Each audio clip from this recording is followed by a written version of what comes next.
The word police comes from the Greek word police, which means city. This refers to the fact that the police are the protectors of cities. The current form of policing took multiple of hundreds of years to take its current form.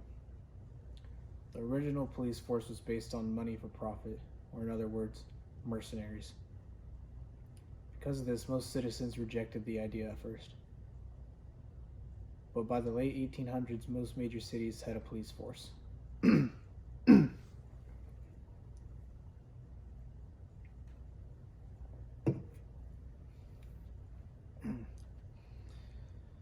first modern police force was in England in 1829 under the Metropolitan Police Act. In 1844, the New York Police Department, or NYPD, was created. After this, there was a snowball effect. More and more cities developed their own police force, each more different than the last. But with the ever-increasing amount of law enforcement, crime kept increasing with it.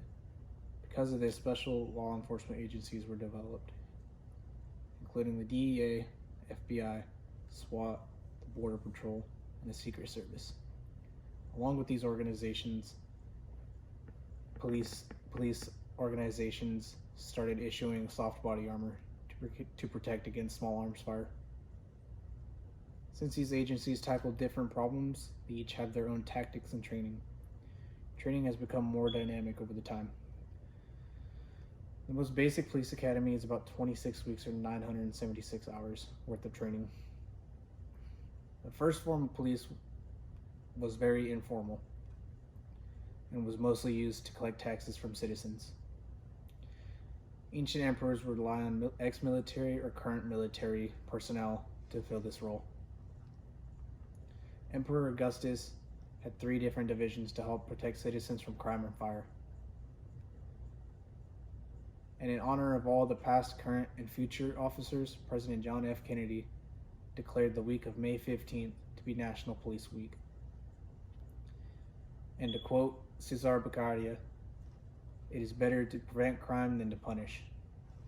Hi, my name is James Hall. I'm 17 years old, senior at Sierra High School, and I job shadow law enforcement. Law enforcement has always been a part of my life, with my 2 uncles being officers. The one I job shadowed at Kerman Police Force in Table Mountain Rancheria, and another with Fresno SWAT. The biggest influence would be tribal police. I would always see them driving around in their squad cars, and it interests me. I had large amounts of exposure with them because of tribal events, because of every tribal event, whether it be powwows, unity conferences, or basic tribal meetings. Unity conferences are big conferences that are held to help young Native Americans grow and prosper. Hundreds of tribes from across the nation attend. On the unity trips, the tribal police would attend as chaperones, protecting us. They also helped the tribe with keeping track of the large amount of kids, and the tribal police were always easy to talk to because of how friendly they are. Because of this, I made friends with some of the officers.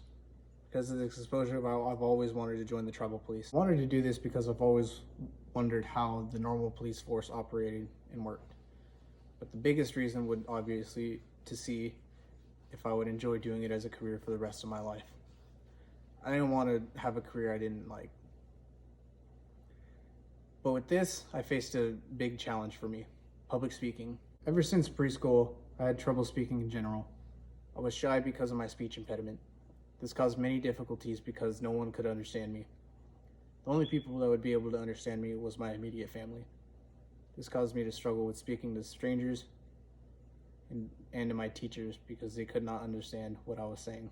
For this project, I had to speak to multiple people about things I didn't really know. Another challenge would be time management and planning. I struggled with getting in touch to discuss when and where to meet with my mentor. And with growing concerns about coronavirus, it was difficult for my mentor to be available to do the ride-along. At the beginning of every shift, we had a daily brief.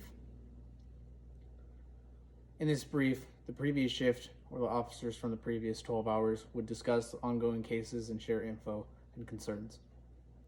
After this, we just did admin stuff, this being checking emails and whatnot, and other basic office things.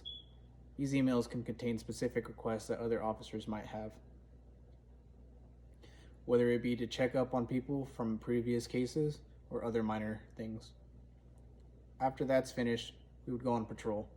On patrol, we would look for basic traffic violations and go on designated neighborhood patrols. During the patrols, we pulled over a few people for speeding, nothing too serious, going 10, 15 miles per hour over the speed limit. We pulled over a girl who had a broken taillight. Since it was the first time we pulled her over, we just gave her a warning. Coronavirus further complicated things. My mom didn't want me to have too much exposure to the quote-unquote public. Because of these concerns, I went with my mentor to his graveyard shift with Table Mountain Tribal Police. This gave me a unique opportunity to compare and contrast Kerman Police and Table Mountain Police. The Tribal Police functioned similarly to the Kerman Police. We had a briefing, did admin things, and went on patrol. Because of the much smaller area and overall much smaller police force, the briefing was way shorter and the patrol was much more boring. The patrol consisted of me and my mentor sitting in the Table Mountain Casino parking lot for the majority of the time. We were watching out for people trying to steal. This is because someone previously was caught trying to steal power tools. During this time, I asked my mentor what it means to be a police officer. He said, "To be a police officer to me is to serve the public. I believe most police officers join this line of career to help members of the community who need help and assistance. It means to do the right thing even when no one is around, keeping yourself accountable."